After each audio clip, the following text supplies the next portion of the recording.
আচ্ছা, দেখবেন যে যার পায়খানার সমস্যা আছে, ধরেন 2 দিন পায়খানা হচ্ছে না, তার কিন্তু বায়ু সরবে বেশি, যেটাকে ফার্ট বলি ইংলিশে, আর সেটাকে বায়ু নির্গত করে পাদ বলে। তার মানে যত পায়খানা তার না হবে, তত কিন্তু তার এই বায়ু নির্গমনটা বেশি হবে। তো যে পুরুষটা যত নারীর কাছে যেতে পারবে না, সেই পুরুষটা কিন্তু তত বেশি বেশি নারীর সংস্পর্শে যাবে, এবং নারী তাকে ভুল বুঝে, তাকে নোংরা ভেবে, বিশ্রী ভেবে, লম্পট ভেবে, চরিত্রহীন ভেবে সরে পড়বে। তখন সে আরেকটা মেয়ের কাছে যাবে, আরেকটা মেয়ের কাছে যাবে, আরেকটা মেয়ের কাছে যাবে। এভাবে চলতে চলতে কিন্তু তার কলঙ্ক দিন দিন বাড়তে থাকবে।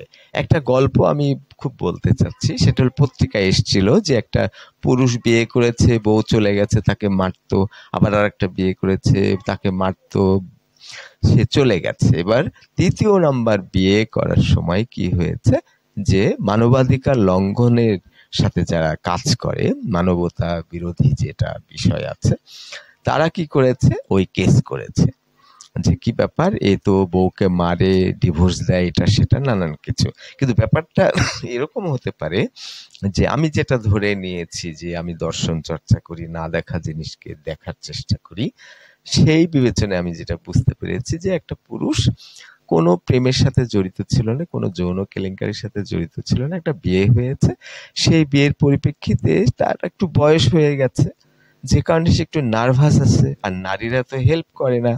সেই স্ত্রীর সাথে যখন মেলামেশা করতে গেছে, তখন অনেক কিছু বোঝেনি, অনেক কোঅপারেশন নারীর কাছে চেয়েছে, বউয়ের কাছে চেয়েছে, কিন্তু বউ তো প্রথমে কোঅপারেট করতে চায় না, লজ্জা পায়, তখন তাকে মেরেছে, মানে যৌন তার তীব্রতা।